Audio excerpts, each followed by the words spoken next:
이거 너무 붙지 마라.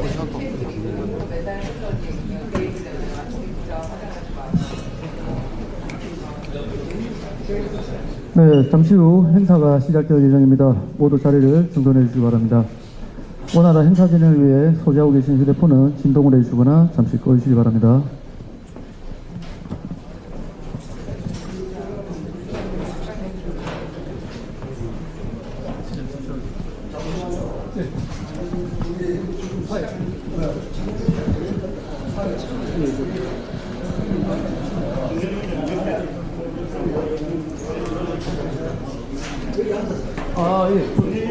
아닙니다.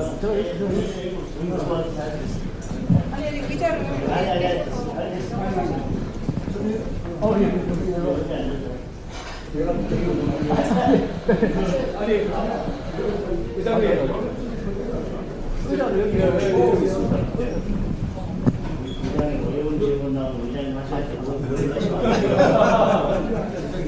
소장님 여기 있습니다. 그냥 일부러 대학생이 없다 앉으려고 그런 거지.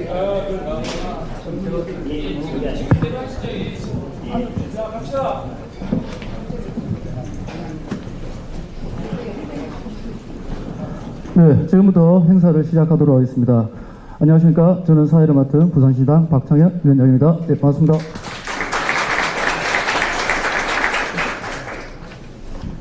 네, 오늘 우리 부산 청년들의 목소리를 듣기 위해서 이렇게 자리를 만들어주신 장당육 당대표님께 감사드립니다. 그리고 주말 저녁을 앞둔 귀중한 시간임에도 불구하고 부산의 미래를 위해 이렇게 자리를 해주신 청년, 대학생 여러분께도 감사의 말씀을 드립니다. 오늘 장동혁 대표님께 여러분들의 미래에 대한 고민거리를 다 털어놓으시고 장동혁 대표님께서도 우리 부산 청년들의 목소리를 잘 듣고 청년들이 살기 좋은 도시 부산을 위해 힘써주기를 꼭 부탁드립니다. 우선 인사만 쓴 순서입니다. 먼저 장동혁 당대표님의 말씀부터 듣겠습니다. 예, 박수 부탁드리겠습니다. 인사드리겠습니다. 국민의힘 당대표 장동혁입니다. 이제 앉아서 해도 되죠? 여러분도 자세 편하게 하고 저 다리 꼬고 앉으셔도 됩니다. 그리고 제가 잠깐 기다리는 동안 저쪽에 있었더니 오히려 저 우리 의원님들하고 대화 잘 되시던데, 예, 제가 없을 때 대화가 더 잘 되셔서 올까 말까 고민했습니다. 우선 주말인데도 귀한 시간 내주셔서 감사합니다. 잠깐 저 옆에서 기다리면서 우리 대학생 청년 2명하고 이야기를 했더니 무엇이 가장 큰 고민이냐, 역시나 일자리에 대한 고민이 가장 크더라고요. 조금 있으면 이제 부산영화제 시작될 텐데 세계에서 많은 사람들이 와서 이제 부산이 북적거릴 것 같습니다. 영화제 할 때뿐만 아니라 1년 내내 그렇게 부산이 생동감 넘치고 볼거리, 먹을거리 이런 것들이 넘쳐나면 좋겠습니다. 그리고 일자리가 넘쳐나면 더욱 좋을 것 같습니다. 이런 문제를 해결하는 데 있어서 저희가 뭔가를 만들어서 이렇게 하겠다고 제시하는 것보다 그래도 가장 고민이 많은 또 우리 미래 세대를 짊어지고 나갈 청년들께서 무슨 고민을 하고 있는지, 그리고 그 문제를 어떻게 해결하면 좋겠는지 직접 말씀을 주시면 좋겠다. 그래서 여러 말씀을 듣기 위해서 오늘 이런 자리를 마련했습니다. 오늘은 여러분들 말씀 듣기 위해서 마련된 자리니까 질문도 좋고 저희 국민의힘에게 바라는 것을 말씀해 주셔도 좋고 편하게 말씀 주시면 열심히 잘 듣도록 하겠습니다. 그리고 제가 지금 옆에 우리 청년최고위원인 우재준 의원도 있고요. 부산의 여러 의원님들을 쭉 이렇게 모셨고, 그 다음에 양양자 최고위원님 모신 것은 아까 말씀드렸지만 저한테 어려운 질문 하시면 제가 이렇게 옆에 앉아 계신 부산의 의원님들한테 하나씩 나눠드릴 테니까 너무 부담 갖지 말고 편안하게 물어보셔도, 어려운 질문을 주시면 주실수록 좋아요. 제가 이렇게 부산에 있는 의원님들 이렇게 쓱 고개를 돌려서 저하고 맨 먼저 눈이 마주치시는 의원님께서 답변하시는 걸로 그렇게 하겠습니다. 귀한 시간 내서 다시 한번 감사드리고 오늘 유익한 시간 됐으면 좋겠습니다. 예, 고맙습니다. 네, 강기민에게 큰 박수 부탁드리겠습니다. 네, 이어서 우재준 청년최고위원의 인사 말씀을 듣겠습니다. 네, 안녕하십니까. 청년 최고위원 우재준입니다. 이렇게 주말에도 이렇게 나와주셔서 너무너무 고맙습니다. 되돌려보면 참 대학생이라고 하면 남들은 좀 연애하기도 좋고 놀기도 좋고 그런 인생의 황금기 같이 이야기하지만 제가 되돌아보면 가장 불안했던 시절, 그때가 대학생이었던 것 같아요. 앞으로 일자리는 어떻게 하고 내 진로는 어떻게 하고 이런 점들을 가장 불안해하고 가장 힘들었던 기간이 그게 오히려 더 대학생 시절이었던 것 같아요. 그리고 그 핵심은 대표님께서도 잘 이야기해 주셨지만 저는 일자리 문제였다고 생각합니다. 내 일이 안정이 되어야 그래야 그 다음 노는 것도 재밌고 연애하는 것도 재미가 있죠. 그게 안 되면 가장 고통스러울 수밖에 없는 시절이 이 시절인 것 같습니다. 최근에 저는 이재명 정부 들어와서 가장 아쉬운 부분 중에 하나가 청년 고용 문제 자체가 사회적 이슈에서 사라져 버렸습니다. 아무 이야기도 안 나와요. 우리가 노동 정책이라고 하면 저는 들어본 거 노란봉투법밖에 없어요. 여러분도 뉴스 찾아보면 노란봉투법 이야기는 많이 들어봤을 거예요. 그거 여러분 고용하고 저는 아무 관계 없다고 생각해요. 아무 관계 없고, 그러면 청년 고용하고 관계된 거 지금 이재명 정부에서 추진하고 있는 거 뭐 있나 라고 했을 때 기억나는 거 한 개도 없어요. 그만큼 이 청년 고용 문제 자체가 이거 자체가 사회적 이슈에서 사라져 버렸다라는 점에 대해서 이 점은 이재명 정부에서도 너무나도 잘못하고 있는 거고, 오히려 이런 부분은 우리 국민의힘에서 조금 더 챙겨야 되는 부분이라고 이렇게 생각하고 있습니다. 저희가 부족하지만 이 부분을 조금 더 챙기기 위해서, 그리고 특히나 저도 대구의 지역구의 의원인데요. 대구도 부산 못지않게 청년들이 이 고용 문제로 많은 고통을 겪고 있습니다. 이런 지방에 있는 청년들의 고용 문제를 조금이라도 더 해결하기 위해서 우리가 오늘 이런 자리 마련했습니다. 저희는 여러분이 저희를 미워하셔도 좋습니다. 오늘 쓴소리 하셔도 좋아요. 누구는 다른 정치인들은 보면 청년들이 자기 욕하면 거꾸로 그 사람들이 잘못됐다고 막 극우다고 욕하는데 저희는 그러지 않습니다. 저희는 겸허하게 드릴 겁니다. 그리고 분명히 해답을 더 찾고 조금 더 정말 여러분이 조금 더 살기 좋은 그런 사회를 만들겠습니다. 그게 정말 책임 있는 정치의 모습이라고 생각합니다. 감사합니다. 네, 우재준 청년최고위원의 인사 말씀 잘 들었습니다. 마지막으로 참석하신 부산의 청년들을 대표하여 동명대학교 이주영 학생의 인사 말씀을 전해 듣겠습니다. 네, 큰 박수 부탁드리겠습니다. 네, 안녕하십니까. 동명대학교에 재학 중인 이주영입니다. 우선 오늘 부산까지 오셔서 저희 청년들과의 간담회 자리를 만들어주신 장동혁 당대표님께 감사드립니다. 오늘 이 자리는 부산 현장을 방문해서 청년들의 고민거리, 특히 일자리 문제, 주거 문제 등 대학생과 청년들이 직면한 현실 문제에 대한 목소리 정치와 해결책 모색을 위해 추진된 것으로 알고 있습니다. 오늘 청년들이 얘기할 주제와 아젠다들은 갑자기 등장한 문제가 아닌 부산, 더 나아가 비수도권 대부분의 지역에서 나타나는 지속적인 상황입니다. 참석하신 당 대표님을 비롯해 국회의원님들도 계속 해결하고자 노력하고 있는 대한민국의 수건 사업입니다. 부산은 대한민국 제2의 도시임에도 불구하고 일자리라는 원인으로 인해 매년 청년 인구가 1만 명 이상 꾸준히 감소하고 있습니다. 여기에는 많은 원인들이 있을 것입니다. 노동 직접적인 산업 구조에서 제때 탈바꿈하지 못한 것도 있을 것이고, 기업들이 많이 빠져나갔기 때문일 수도 있습니다. 이를 해결하기 위해서는 우리 청년들의 노력만으로는 부족합니다. 결국 나라를 운영하고 법을 만드는 정치권에서의 노력이 필요합니다.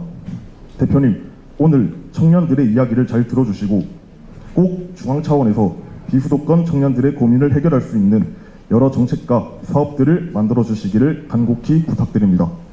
감사합니다. 네, 이재영 학생의 말씀 주셨습니다. 오늘 행사에 많은 분들께서 참석해 주셨습니다. 한 분 한 분 소개해 드리는 게 마땅하나 시간 관계상 생략하도록 하겠습니다. 참석하신 분들의 깊은 양해 부탁드리도록 하겠습니다. 그럼 지금부터 본격적으로 간담회를 시작하겠습니다. 간담회는 청년분들이 장동혁 대표님께 질문을 하고 대표님께서 답변을 하는 방식으로 진행하겠습니다. 질문하실 분은 손을 주시면 발언권을 드리도록 하겠습니다. 네, 그럼 지금부터 질의를 시작하도록 하겠습니다. 네, 편하게 먼저 하실 분들은 거수를 하시면 될 것 같습니다.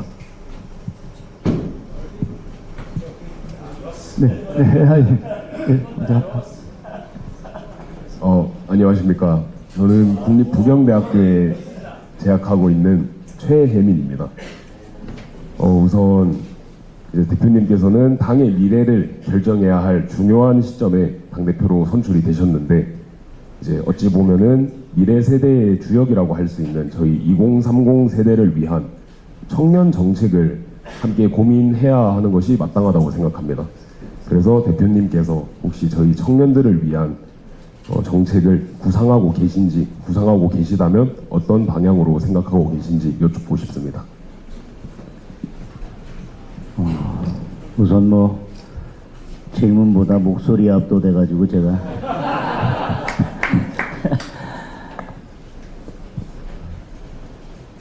제가 생각하는 청년 정책 방향에 대해서는 조금 시간을 두고 계획들을 말씀드리려고 합니다. 그런데 그 전에 제가 당대표가 돼서 가장 하고 싶은 것은 아까 모두에도 말씀드린 것처럼 청년들이 도대체 뭘 원하고 있는지, 그리고 그런 문제를 청년들은 어떤 방향에서 해결되기를 원하는지에 대해서 오늘 이런 자리뿐만 아니라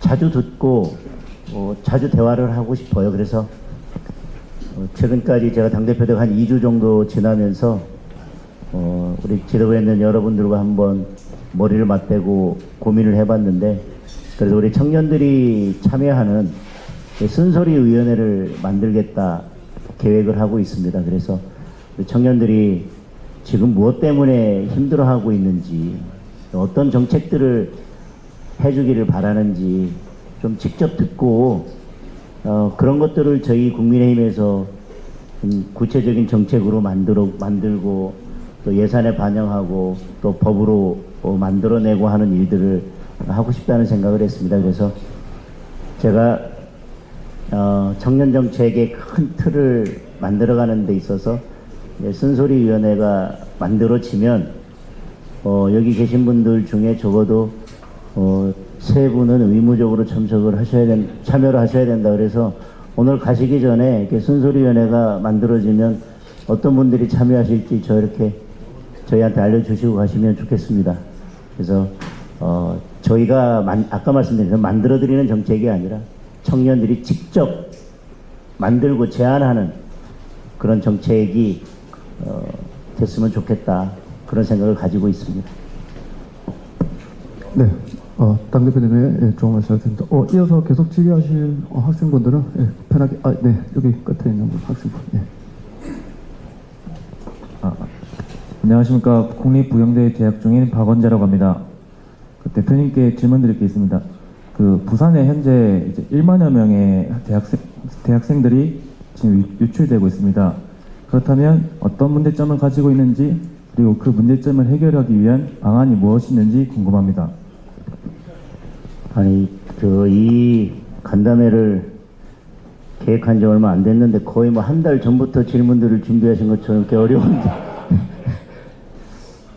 제가 최근 통계를 보니까 물론 부산에서 수도권으로 빠져나가는 청년들이 유입되는 청년보다는 훨씬 더 많습니다. 다행히 빠져나가는 청년들의 숫자가 조금씩 줄고 있고 유입되는 청년들이 조금씩 늘고 있어서 그나마 다행이라고 생각합니다.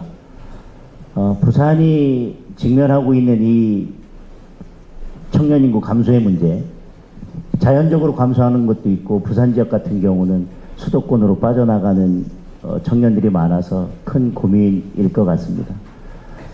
제가 지역구로 두고 있는 충남의 보령 서천은 그런 면에 있어서 부산보다도 훨씬 더 심각한 고민을 안고 있습니다.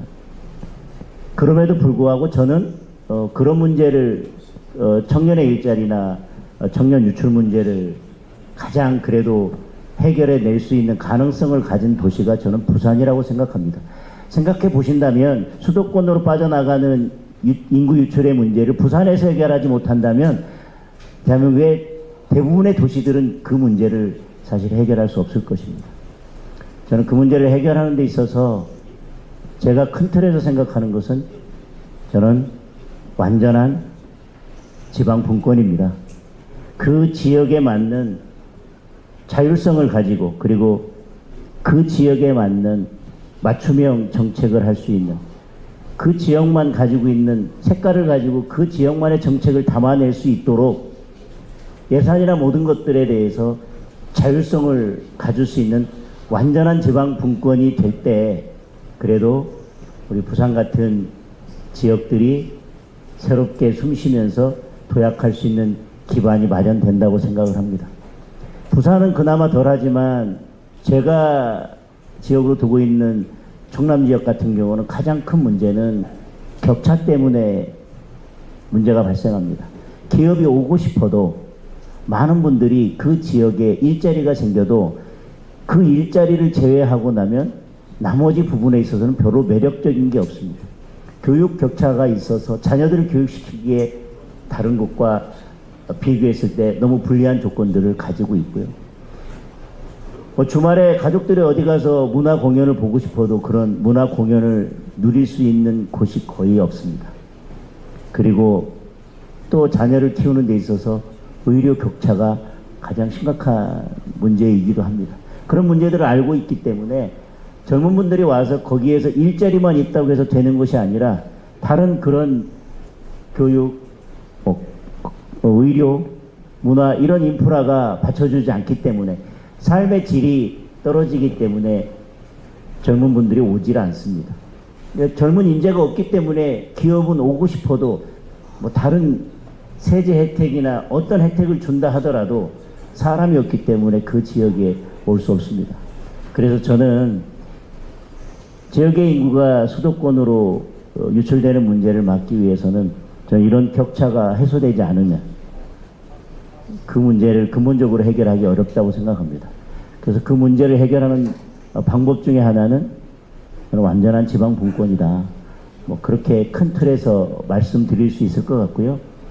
부산에서 한정해서 말씀드리면 오늘 제가 뭐 가덕도심 공항을 건설해야 될 현장에 오늘 가봤습니다.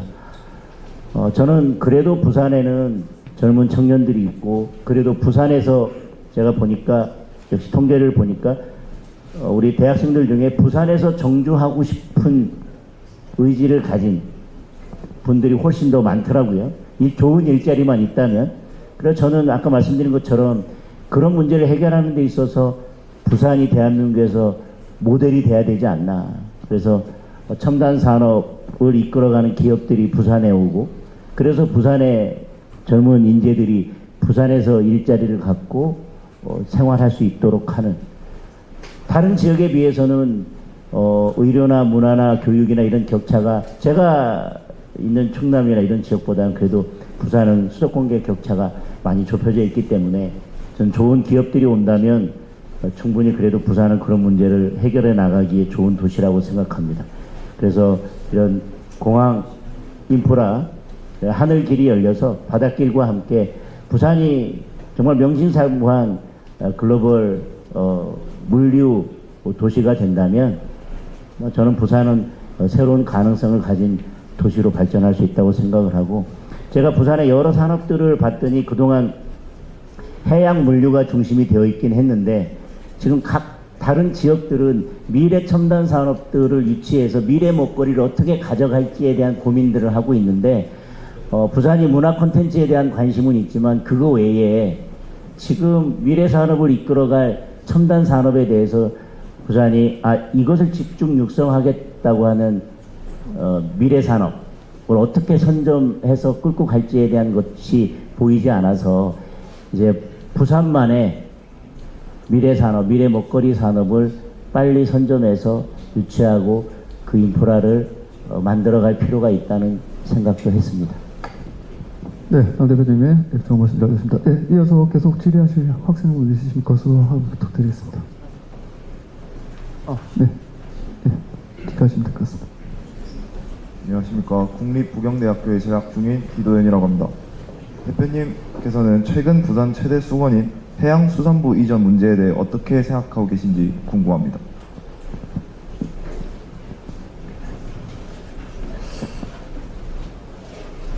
저는 아까 말씀드린 것처럼 이제 부산이 글로벌 물류 도시로 저는 거듭나야 된다고 생각을 합니다.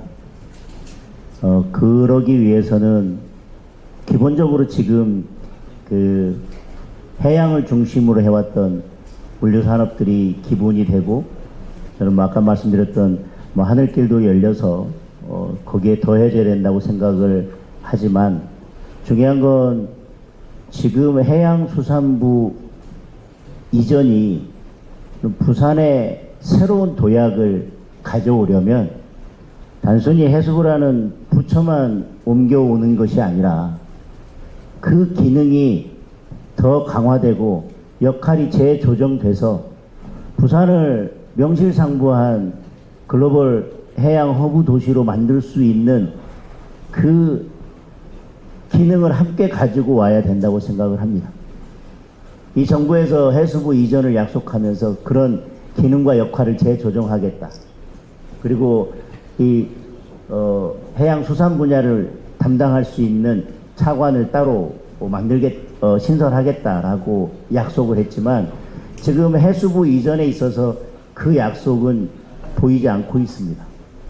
따라서 저는 해수부 이전 자체가 중요한 게 아니라, 해수부라는 건물이 오고 거기에 근무하는 공무원 몇 명이 오는 게 아니라, 저는 해수부가 굳이 부산이라는 곳에 컨트롤 타워, 해양수산 업무의 컨트롤 타워를 부산으로 옮기려고 한다면, 저는 기능과 역할이 훨씬 더 강화돼서 그 역할을 제대로 할 수 있는 기능까지 가져와야 된다고 생각하는데, 지금의 해수부 이전에 있어서는 그런 부분들이 보이지 않아서 매우 안타깝다는 생각이고, 더군다나 올 연말까지 이전하겠다고 하는 계획을 밀어붙이면서 이것이 자칫 지금 말씀드린 기능이나 역할에 대한 재조정, 그리고 해수부 이전이 해수부 이전으로 끝나는 게 아니라 다른 기관들이 함께 오고, 그 다음에 그것과 관련해서 관련 인프라가 함께 올 수 있는, 그리고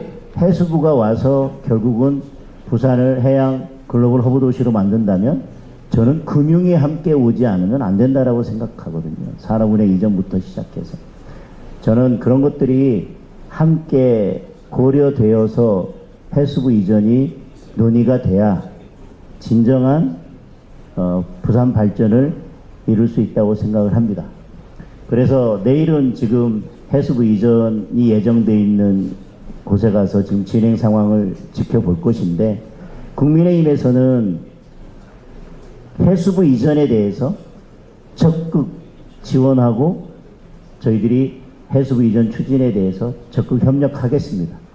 그러나 단순한 해수부 이전에서 그치는 것이 아니라, 계속 말씀드리지만 이전과 기능과 역할이 재조정돼서 지금보다 훨씬 더 큰 기능을 할 수 있는 모습으로 이전되어야 되고, 해수부 부처 하나만의 이전이 아니라 관련 기관이나 관련 인프라가 함께 올 수 있는 조건이 마련이 돼야 된다. 그리고 금융까지 함께 올 수 있도록 노력해야 된다. 저는 그 입장에서 해수부 이전에 대해서는 지금 정부가 추진하는 것보다는 조금 더 넓게, 그리고 보다 적극적인 모습으로 추진되어야 된다는 말씀을 드리겠습니다. 네, 조금 더 감사합니다. 네, 이어서 계속 질의하실 학생분 있으시면 거소해 주시기 바랍니다. 네, 마이크. 네. 안녕하십니까. 국립부경대에 재학 중인 이명백입니다. 요즘 앞서 말씀드린 바와 같이 부산은 현재 청년 일자리 문제가 매우 심각한데, 부산은 기업은 점점 줄어들고 정치인들께서는 공공기관 이전 방안만 제시하는 것 같아 좀 답답한 부분이 있습니다.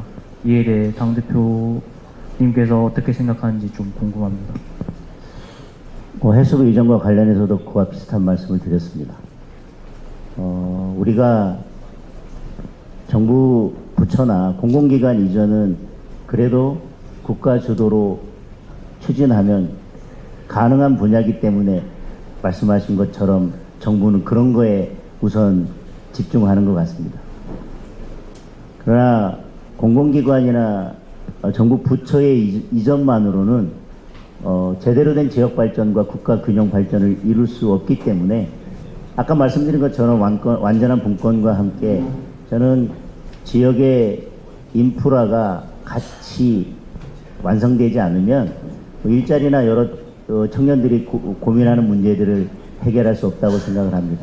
그래서 아까 완전한 분권에 대한 말씀을 드렸고, 지금 이런 청년들의 일자리 문제를 해결하기 위해서는 지금 각 지역에 있는 대학과 그리고 지역에 있는 기업들 간에 저는 완전한 산학 협력을 이룩해서 산학 협력을 구축해서 재학생 때부터 그런 기업과 협력 관계를 구축하고 인턴십을 마련해 가고, 그리고 대학이 그 지역의 어쨌든 미래 산업을 선도할 수 있는 역할을 해서 결국은 아까 말씀드렸던 부산은 그러면 어떻게 미래 산업을 선도해 갈 것이고 어떤 산업들을 미래 먹거리 산업으로 만들어 갈 것이냐라고 하는, 저는 그 내용과 그 아이디어와 그 모든 자산은 결국 이 지역에 있는 대학에서 그런 것들을 만들어 가야 된다고 생각을 합니다.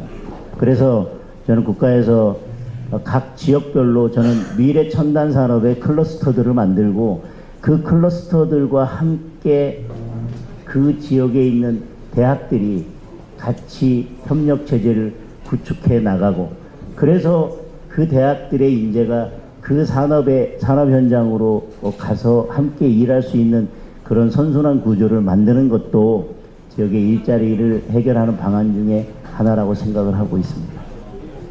네. 네, 그러십니다. 예.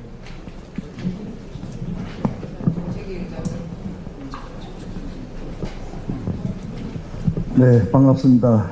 부산 강서구 출신 김도욱 의원이고 현재 국민의힘 정책위 의장을 맡고 있습니다.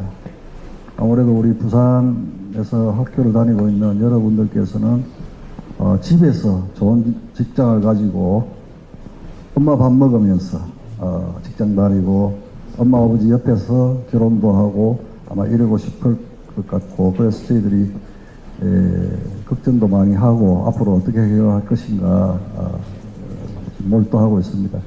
근데 부산이 지금 현재 상황을 진단을 하려면 부산의 과거도 한번 되짚어 봐야 합니다. 부산이 지금으로부터 한 40여 년 전에 경제 분야에 있어서 일대 변혁이 있었습니다. 지금으로부터 한 40여 년 전까지는 주로 우리 부산은 신발 산업과 수산업으로 부산 발전을 이끌어 왔습니다. 근데 아시다시피 이 신발 산업이 사양화가 되고 수산업이 위축이 되면서 부산 경제가 침체기에 들었었는데, 그때 저희들이 선제적으로 신발 산업과 전통적인 신발 산업과 수산업을 대체할 수 있는, 또는 수산업을 재건할 수 있는 대안을 신속하게 마련했어야 하는데 실기한 측면이 있습니다. 그러고 40년이 지나버렸습니다. 그래서 이제 새롭게 우리 부산을 선도하고 우리 부산 청년들이 부산에서 일자리를 가질 수 있는 기업, 산업을 발굴하고 유치해야 되는 숙제가 지금부터 시작입니다. 그래서 저희들이 부산 우리 의원님들이 힘을 모아서, 또 우리 당이 힘을 모아서 지금 하고 있는 것이 대한항공 테크센터가 있습니다. 거기가 지금 한 25만 평 부지에 단순히 항공기 정비만 하는 것이 아니고 부품 제조까지 하고 있습니다. 그런데 이걸 더 확대해서 항공 클러스터를 지금 저희들이 만들려고 하고 있습니다. 그 사업이 어느 정도 성공적으로 진행이 된다 그러면 아주 양질의 일자리가 만들어질 것이라고 보고요. 그 다음에 이제 여러분 혹시 아실지 모르겠는데 임플란트 다 아시죠? 임플란트 이 기술이 최초에 시작된 곳이 우리 부산입니다. 알고 계시는 분도 계시고 모르고 계시는 분도 계실 텐데, 그래서 이 임플란트를 중심으로 한 우리 치의학 연구도 다시 부산에서 출발해야 되겠다 싶어서 우리 부산의 치의학 연구원을 유치하는 것을 비롯해서 의료 클러스터를 만들어 보려고 하고 있습니다. 성공을 하게 된다면 부산에 청년들이 선호하는 양질의 일자리가 많이 생길 수도 있습니다. 또 하나는 지금 우리 부산이 아시다시피 그 해양 케이블이 연결되어 있습니다. 알고 계시죠? 그리고 부산이 대한민국에서 지진으로부터 가장 안전한 지역 중에 하나입니다. 그래서 이걸 장점으로 해서 저희들이 추진하고 있는 것이 빅데이터 센터 유치입니다. 아시는 분은 아시겠지만 지금 마이크로소프트 빅데이터 센터가 강서에 들어와 있고 LG CNS라고 빅데이터 센터, 그다음 우리 부산은행이 주력인 BNK 그룹 빅데이터 센터도 지금 부산에 들어와 있습니다. 그래서 빅데이터 센터가 경제적으로 전후방 효과가 아주 좋다는 평가가 있는 만큼 저희들이 빅데이터 센터 집적화하는 그런 부산으로 만들려고 애를 쓰고 있습니다. 이렇게 하면 아무래도 우리 부산이 여러분들이 집을 떠나지 않고 부산에서 부모님 모시면서 직장 생활을 할 수 있는 그런 기대를 해도 좋겠다는 생각이 들고요. 조금 전에 우리 장동혁 대표께서 말씀하셨지만 해양수산, 지금 현재 이재명 정부에서 추진하고 있는 해양수산부 이전은 저희들은 양이 차지 않습니다. 배가 고픕니다. 단순히 해양수산부 공무원 800명만 이사해 오는 걸로 거쳐서는 우리 부산 발전에 도움이 안 됩니다. 지금 여러분도 알다시피 부산이 해운 항만 물류의 이 거점으로서 세계를 제패하려면 북극 항로를 개척을 해야 됩니다. 외교적인 문제부터 여러 가지 어려운 점이 있지만 북극 항로를 개척하기 위해서는 해양수산부가 부산으로 오면서 해운 항만 물류를 해양수산부 소관 업무로 정부조직법에 명시를 해줘야 합니다. 또 해양에너지 개발도 정부조직법에 명시를 해줘야 합니다. 우리 부산이 수산업이 발달하고 있지, 수산업을 많이 영위하고 있지만 지금 우리 수산식품과 관련해서는 소관 부서가 농림축산식품부입니다. 그러니까 부산이 홀대를 받을 수밖에 없죠. 그래서 수산식품 관련해서도 해양수산부 소관 업무로 명기를 해야 합니다. 이게 정부조직법상 해양수산부는 조금 전에 말씀드린 이런 업무를 해야 합니다라고 명시를 해줘야만 부처 간에 갈등이 없겠죠. 그것부터 시작해달라고 하는데 단순히 이사만 하겠다고 버티고 있는 겁니다. 그래서 우리 부산 시민들이 지금 해양수산부와 이재명 대통령께 섭섭함을 넘어서 약간 화가 나 있는 이런 상황이거든요. 그래서 여러분들도 그런 상황을 아시고 저희들도 계속 저희들은 지금 이미 그렇게 해주십사 하고 정부조직법 개정안을 내놨습니다만 이번에 정부조직법 정부안의 이 개정안을 보면은 이게 쏙 빠져 있다. 그래서 저희들이 정말 부산을 위해서 여러분들의 양질의 일자리를 위해서는 해양수산부 이전뿐만 아니라 정부조직법을 개정을 해서 그러한 업무들이 해양수산부가 명확하게 추진하는 업무로 명시를 해야 되겠다. 저희들이 최선을 다해서 노력하겠다는 말씀을 드립니다. 네, 이제 이제 부산의 일자리만 계속 얘기했는데 여러분께서 부산을 떠나지 않고 계셔도 기업이 떠나면 소용이 없는데 지금 여러분들 아시겠지만 이재명 정부 들어서서 추진하고 있는 노란봉투법, 상법 개정, 상법 개정이 물론 처음에는 긍정적인 효과도 있었습니다만은 계속 더 기업들에게 부담이 되는 상법들을 계속 내놓으면서 사실상 지금 기업들은 심정적으로는 포기한 상태입니다. 대한민국을 떠나겠다는 기업들이 지금 너무너무 많습니다. 그래서 이건 뭐 부산에 국한된 문제가 아니라 대한민국 전체적으로 지금 이재명 정부의 경제정책, 그 다음에 반기업 정책 때문에 대한민국을 포기하고 대한민국을 떠나겠다는 기업들이 계속 늘어나고 있는 것은 결국은 청년들의 일자리, 미래 세대의 일자리를 결국 계속 없애는 결과가 될 것이다 라는 말씀도 덧붙이겠습니다. 네, 박승훈 의원님. 네, 추가로 박승훈 의원님의 답변 좀 듣도록 하겠습니다. 부산의 북구를 지역구로 두고 있는 박성훈 의원입니다. 아마 우리 청년들이 고민하시는 문제, 저도 오래전부터 고민을 해왔거든요. 하지만 우리가 동등한 출발선 상에서는 수도권으로 청년이 빠져나가고 일자리가 수도권에 집중된 현상을 막을 수는 없다고 봅니다. 그러기 위해서는 남들이 생각하지 못하는 그런 상상력을 과감하게 발휘할 필요가 있다고 보는데, 저는 첫 번째로 부산이 나아가야 될 방향을 금융이라고 한다면 과거와 같이 우리가 금융으로서 승부를 하자, 뭔가 좀 획기적인 아이디어를 부산을 위해서 내어야 될 것 같습니다.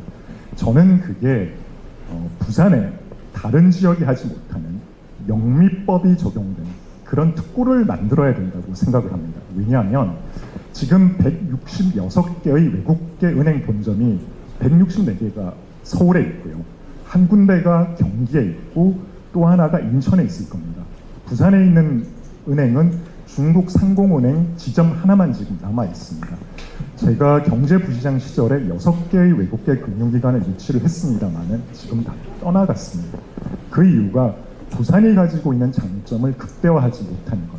결국 남들과 같은 기준에서 경쟁하기 위해서는 부산이 10배, 20배 노력을 해야 되지만 지금 환경은 그렇게 쉽지가 않거든요.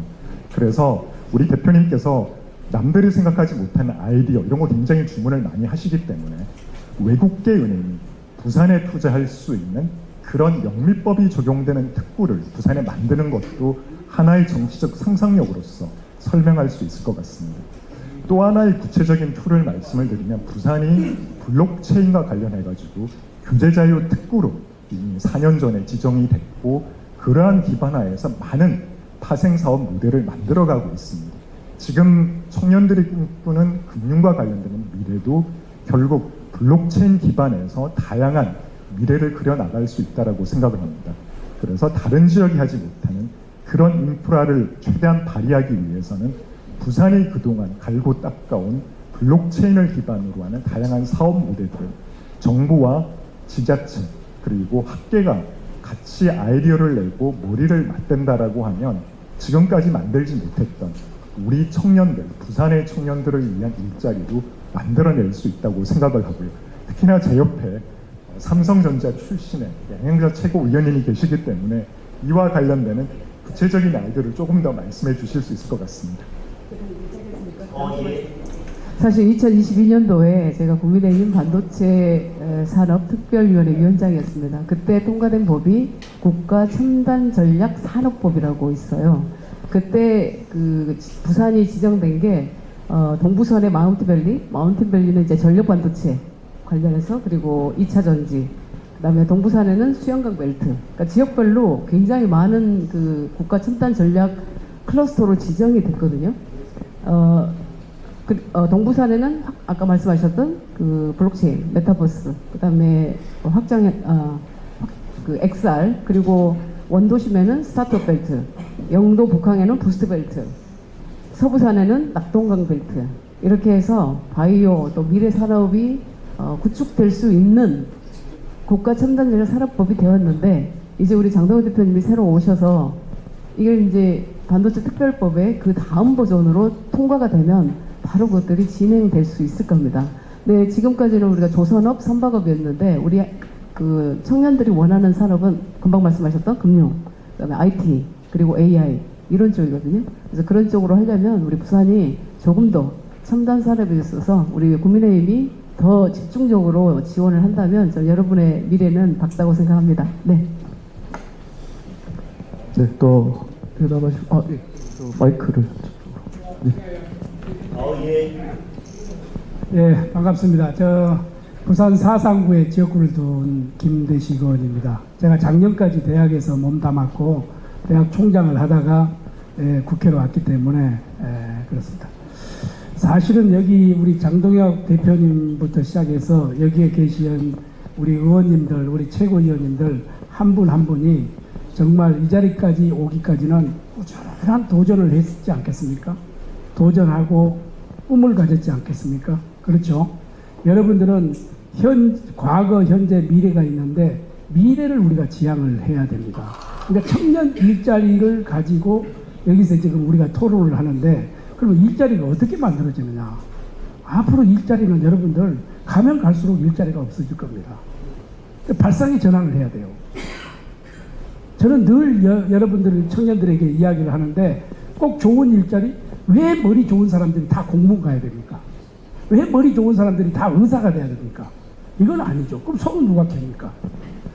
미국이나 선진국이나 독일이나 미국이나 G7 국가들의 졸업생들이 70%가 뭐 하신 줄 아세요? 취업 안 합니다.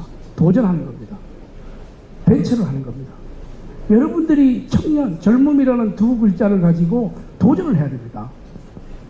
꾸준하게 도전을 하면은 빌 게이츠도 나오고 워런 버핏도 나오고 주커버그도 나오고 다 그런 겁니다. 손만사유 씨도 나오고 이런 사람들이 그렇게 했어요. 그래서 저는 오늘 우리 당대표님을 모시고 부산의 국회의원님들, 우리 최고위원들이 여기 와 계시기 때문에 여러분들이 여기에서 우리를 모델로 도전의식을 가져야 돼요. 공부 1등, 이 사회는 1등도 필요하지만 꼴등도 필요합니다. 꼴등이 훨씬 사회에서 더 나가서 더 잘할 수 있어요. 그럼 왜 공부를 해야 되느냐? 부모들이 도와줄 때, 부모들이 안 계실 때 가장 쉬운 게 공부거든.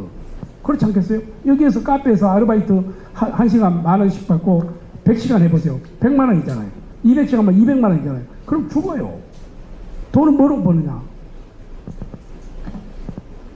몸으로 버는 거 아니에요. 머리로 버는 거예요. 그래서 계속 여러분들은 발상의 전환을 계속 해야 된다.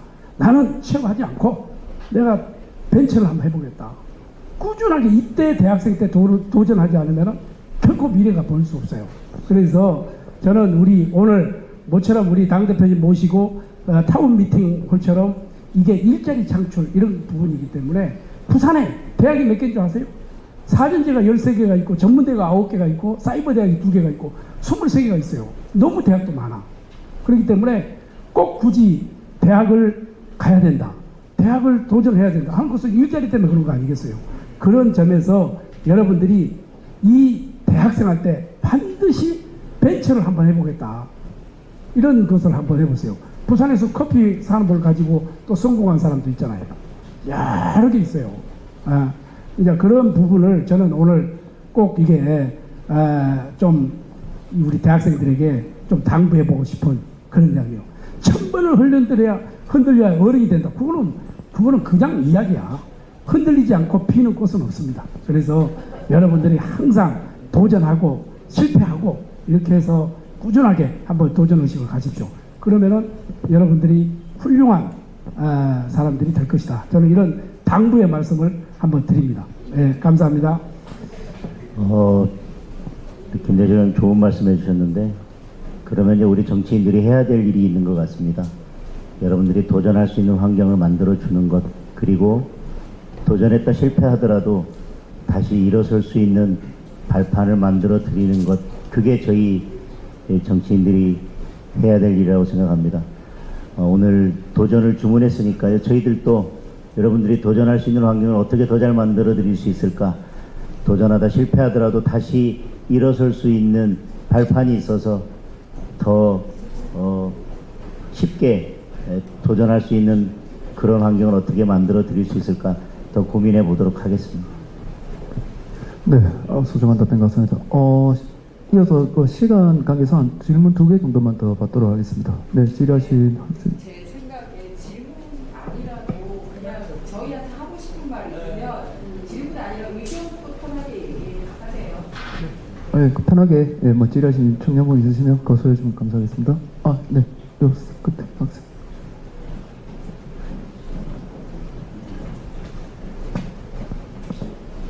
네, 국립부경대학교 재학 중인 김정훈이라고 합니다. 요즘 뉴스를 보면 정치인들 간의 갈등이 심해지면서 국민들 사이에서 정치적 혐오감이 늘어나고 있습니다. 당대표님께서는 당대표로서 청년들과의 신뢰를 어떻게 회복하실 계획을 가지고 계신지 궁금합니다. 어렵네요. 요즘 정치가 갈등만 보이는 이유 중에 하나는 어느 순간부터인가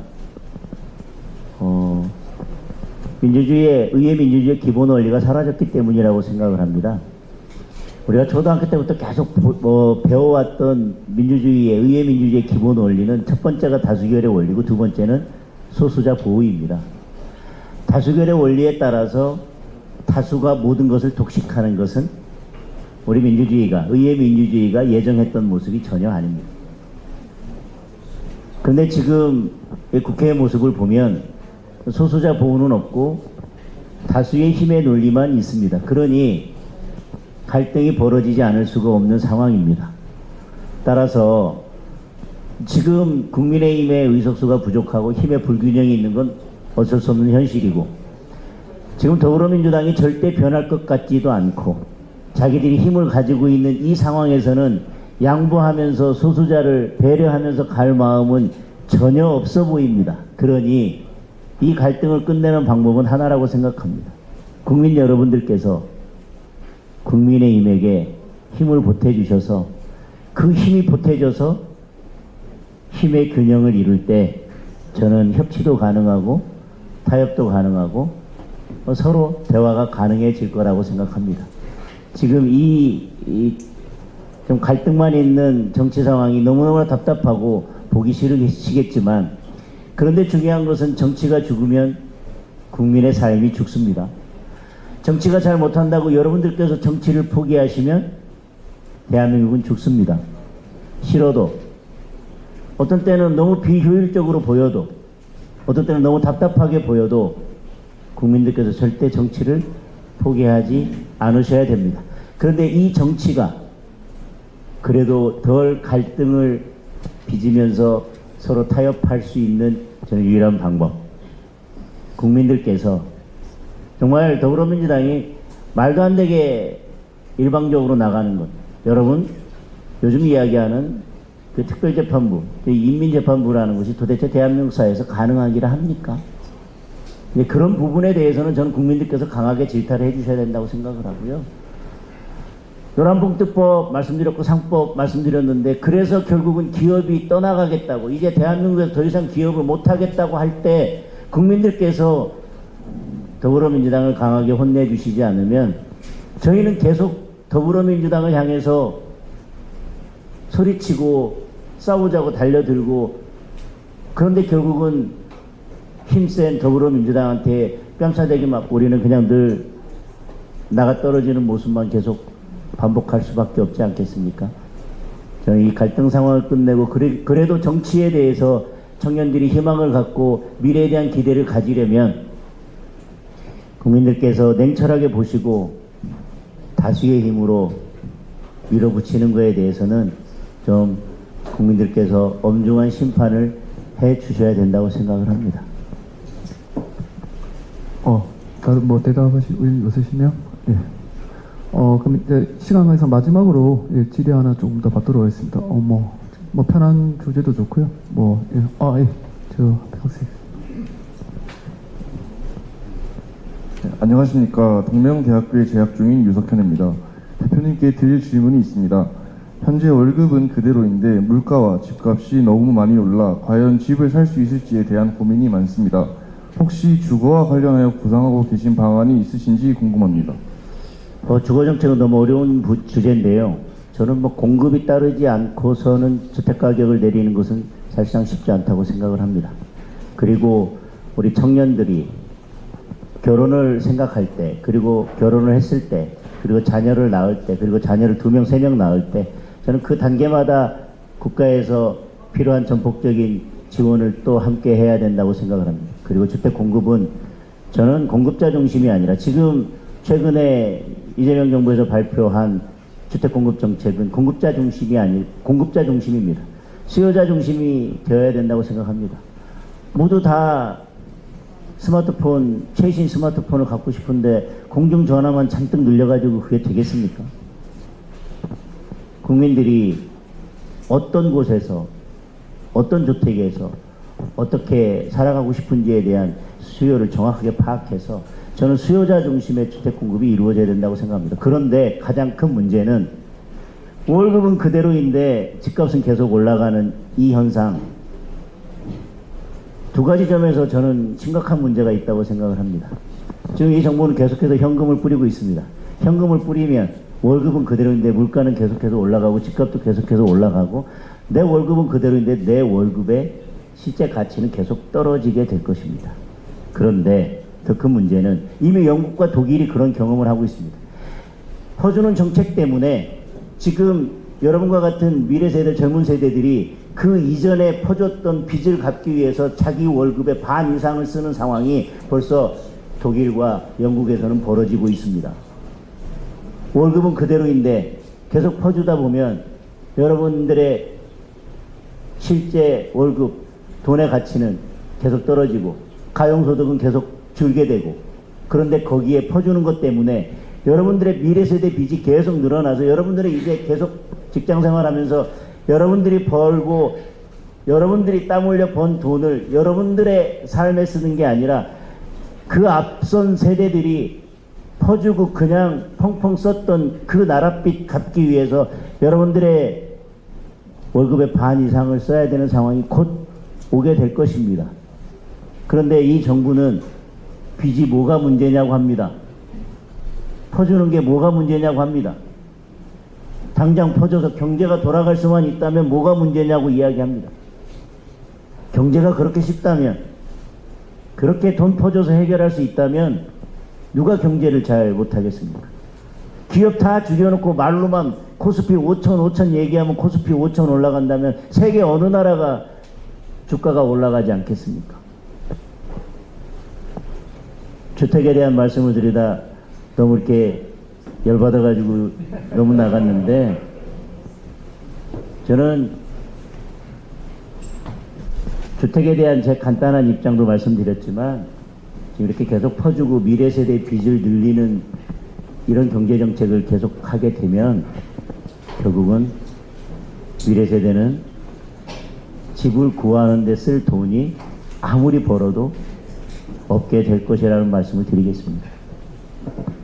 추가로 대답하시고 위원님들이랑 의견 있으시면. 네. 없으면 네, 토크나요. 질의 중 응답은 그래도 그 며칠 잠 못 자고 준비했는데 내가 기어이 내가 질문을 해야겠다, 이거 안 하고 가면 오늘 잠을 못 자겠다고 하시는 분은 질문하셔도 돼요. 예. 예, 편하게 더 하셔도 돼요. 괜찮습니다. 예. 아니 더 편하게 말씀. 이상권 여학생. 아니 하고 싶어서 계속 눈을 막. 네. 아니면 아까 뭐 그냥 그 대표님 뭐 행시 뭐 사시 나오셔가 뭐 궁금해하던 친구 있는 것 같은데 그 누가 아까 질의하는 거죠? 그 없었나요? 아까 뭐 당 대표님 행시랑 뭐 사시 합격하신 거 뭐 어떻게 약간 언뜻 아까 질문하려고 하는 것 같은데 뭐 있으시면 한번 편하게 마지막으로 하나 하면 될 것 같습니다. 없으면 제가 마무리 말씀만 드리고 예, 네.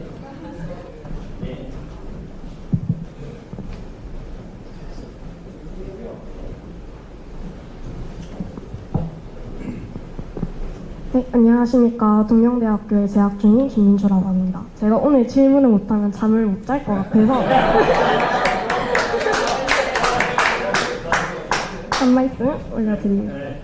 대표님께서는 서울대학교로 졸업하시고 행정고시와 사법고시 모두 합격하신 엘리트이십니다. 네. 대표님께서 바라보시는 요즘 청년들은 어떠하다고 생각하시는지, 또 청년들에게는 해주고 싶은 말씀이 있으신가요? 마무리 말씀으로 드리려고 했는데 질문까지 해주셔서 감사합니다. 제가 고등학교에서 대학을 진학할 때 많은 고민을 했습니다. 저는 원래 법조인이 꿈이었었는데 저는 고등학교 때 뭐 열심히 공부를 하지 못해서 제가 원하던 만큼 제가 학력고사 점수를 받지 못해서 법대를 진학하지 못하고 전공은 프랑스어를 선택을 했습니다. 그리고 나서 내가 뭘 해야 되지라고 고민하다 2학년 때부터 행정고시를 준비해서 4학년 때 행시를 합격한 겁니다.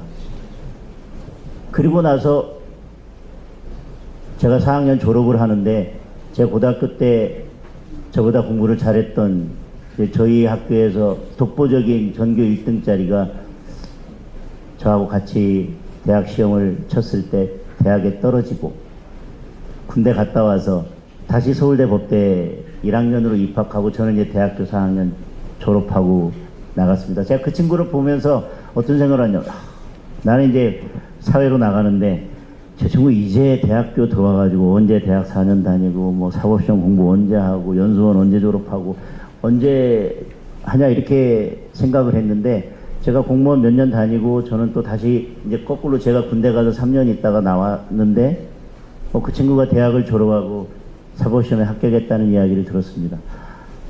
그런가 보다라고 또 공무원 생활도 몇 년 하다 보니까 그 친구가 연수원을 졸업하고 판사가 됐다는 이야기를 들었어요. 그때부터 고민이 깊어지기 시작했습니다. 여러분 1년에 그 전에도 사법시험에 몇백 명씩 붙어도 그건 제 일이 아닙니다. 제주도에 있는 누가 붙든 부산에 있는 누가 붙든 그건 전혀 아무 상관이 없어요. 제가 예전부터 판사가 꿈이었지만 뭐 1년에 판사가 100명씩 계속 나와도 뭐 이렇게 저 진주에 있는 누가 광주에 있는 누가 판사가 돼도 아무 상관이 없습니다. 그건 제 일이 아닙니다. 근데 고등학교 때 제 옆에 있던 친구가 판사가 됐을 때는 이건 제 일이 된 겁니다. 내가 원래 법조인의 길을 가고 싶었는데 근데 나는 조금 편하게 가자고 재수하기 싫어서 그냥 프랑스어 선택하고 고시 공부를 할 때도 사법시험은 조금 그럴 것 같고 그래서 행정고시를 선택하고 조금씩 좀 편하게 가자고 좀 편한 길을 선택했는데 그래서 어느 순간 그 친구가 다시 대학에 올 때 저 친구 이제 깝깝하다 언제 하려고 하냐라고 생각했는데 저는 원래 생각했던 제 방향에서 조금 틀어서 조금 쉬운 길로 이렇게 가고 있는데 가다 보니까 어느 순간 그 친구가 제가 하고 싶었던 길을 먼저 가고 있는 걸 발견했습니다. 근데 제 일이 된 거죠. 그래서 공무원을 그만두고 사법시험에 다시 도전했고 법조인의 길을 가게 됐습니다. 그때 무슨 생각을 했냐면 인생은 속도가 아니라 방향이구나. 내 1년, 2년 먼저 가겠다고 조금 편한 길을 선택하다 보니까 제가 결국은 딱 10년을 돌아서 왔습니다. 91년도에 행시합격하고 2001년도에 사법시험을 합격했으니까요. 정확하게 10년을 돌아온 겁니다. 그러면서 느낀 건 인생은 속도가 아니라 방향이구나. 그런데 그러다가 이제 판사를 그만두고 제가 국회의원을 출마했는데 제 고등학교 떠나고 나서는 거의 고향에 간 적이 없는데 제가 시골에 있는 대청고등학교를 나왔거든요. 왜냐면 제가 저 대전이나 이쪽으로 유학 갈 형편이 안 돼서 뭐 대청고등학교에 진학을 했습니다. 대청고등학교는 뭐 몇 년 전에 4년제 대학을 간 선배가 있다더라 이런 전설이 살아 숨쉬는 학교였었습니다. 뭐 그러니 뭐 고등학교 가서 공부하고 싶었겠어요. 어쨌든 어찌어찌 해서 제가 서울대를 가고 그랬는데 제가 대청고등학교 갔을 때는 제 뭐 공부 잘하는 친구들은 다 어디 유학 가고 그러는데 저 혼자 시리에 빠져서 뭐 이렇게 1학년 보내고 이러다가 어쨌든 다시 공부해서 서울대를 갔지만 그리고 제가 보령에 갔더니 70몇 년 동안 국회의원이 한 명도 없는 겁니다. 그래서 제가 보궐선거에 출마했을 때 지역에서 다 그랬습니다. 야, 뭐 시장, 뭐 시의원 다 뭐 니들 민주당 뭐 누구를 찍어도 좋은데 당 따지지 말고 야 국회의원은 무조건 장동혁이야. 이래서 제가 1,500표 차이로 국회의원 당선됐습니다. 제가 대청고등학교에 가지 않았더라면 아마 불가능했을 일입니다. 그리고 지금 정치를 하면서 제가 행정공무원 했던 것 그리고 법관으로 있었던 것 그리고 법원에 있으면서 저는 그때가 가장 힘들었었는데 그래도 국회 2년 파견 갔었던 것. 그 모든 것들이 인생을 돌아온 게 아니라 다 지금 제가 이 일을 하고 있는데 도움이 됐었구나. 그리고 그때 제가 대청고등학교를 가지 않았으면 저는 아마 서울대를 가지도 못했고 그 친구를 고등학교에서 만나지 않았으면 사법시험에 도전하지도 않았을 것이고 그리고 지금 이 자리에 오지도 못했을 것입니다. 그래서 사람은 내가 가고 싶은 곳에 있고 싶은 곳에 있는 게 중요한 게 아니라 시간 지나고 났더니 있어야 할 곳에 있어야 되는구나. 근데 그게 내 생각과 좀 다르더라도 그리고 끊임없이 도전한다면 그게 돌아가는 게 아니라 그동안에 내가 쌓았던 것들을 계속 하나로 모아가는 거구나 라는 생각을 하게 됐습니다. 그래서 여러분들께 말씀드리고 싶은 것은 저는 계속 남들이 보면 쟤는 뭐만 하다 보면 한 10년을 못 참고 계속 쟤는 때려치는 일만 했다 싶으실지 모르겠지만 저는 그런 생각을 합니다. 제가 행정고시 합격할 수 있었던 것은 대한민국에서 공부 잘하는 사람 1등부터 뭐 한 200명을 세워놓고 모두 다 행시를 하라고 했으면 저는 붙지 못했을 거예요. 제 앞에 잔뜩 있으니까. 그런데 제 앞에 있는 대부분의 사람들이 도전도 하지 않기 때문에 저는 행정고시 합격할 수 있었고요. 사법시험도 마찬가지입니다. 법대 나오고 공부 잘하는 사람들이 모두 다 당신들은 사법시험을 해야만 한다라고 했었으면 저는 제 앞에 잔뜩 있었기 때문에 사법시험에 합격하지 못했을 건데 도전도 안 하는 사람들 때문에 그냥 앞에 그냥 순서가 이렇게 쭉 가가지고 저는 합격했다고 생각을 합니다. 정치도 마찬가지입니다.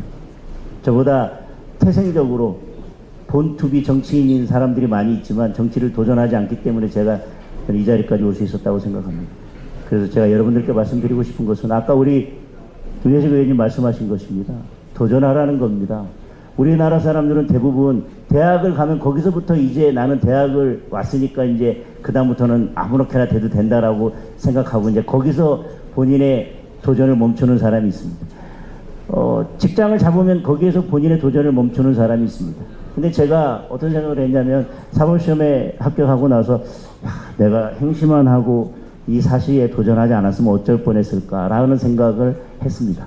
근데 지금 정치인이 되고 나서는 내가 그냥 계속 판사만 했었다면 내 인생이 어땠을까 하는 생각이 듭니다. 근데 저는 지금은 인생이 한 100m라고 생각하면 한 거의 90m쯤 저는 도전하고 달려왔다고 생각하는데 저보다 더 많은 도전을 한 사람은 아마 저를 보고 제가 인생에 한 50m도 안 왔는데 제가 왜 저러고 있을까 더 새로운 도전을 하지 않고 그럴까봐 저는 걱정이 될 때가 있습니다. 서울대학 갔다고 거기에서 이제 나는 이제 인생 어떻게 해도 돼라고 했었으면 저는 아마 인생 한 100m 달리기에서 한 10m쯤 달리고 그냥 거기서 주저앉은 것이 될 거고요. 행정고시 합격하고 이제 공무원 됐으니까 이제 좀 편하게 살자라고 더 이상 도전하지 않았더라면 저는 한 인생 한 25m에서 끝내는 인생이 됐을 겁니다. 사법시험하고 이제 여기까지 왔고 직장 한번 이제 직업 한번 바꿨으니까 여기서 끝내자라고 했으면 아마 저는 한 인생 한 40m 달리고 이제 끝냈을 것인데요. 저는 뭐 그 이후에 도전하고 정치인이 돼서도 계속 새로운 도전들을 해 나가고 있습니다. 여러분들 늘 돌아보고 나보다 더 앞에 가 있는 사람이 나를 보고 주저앉아서 그냥 안주하고 있는 나를 보고 얼마나 답답하게 생각할까라는 것들을 한번 생각해 보시면서 늘 실패를 두려워하지 말고 도전하는 삶을 살았으면 좋겠습니다. 네, 장 대표님의 좋은 말씀 감사드립니다. 예, 오늘 참석하신 분들의 말씀 들어보니 모두 새로운 변화에 발맞춰 발전하고자 하는 같은 목표를 가지고 있는 것 같습니다. 오늘 나온 이야기를 바탕으로 우리 청년들에게 신뢰와 희망을 줄 수 있는 좋은 정책들이 많이 나왔으면 좋겠습니다. 장동혁 대표님을 비롯해 참석하신 당직자분들께 청년과 부산을 위한 좋은 정책을 부탁드린다는 의미로 큰 박수 한번 부탁드리겠습니다.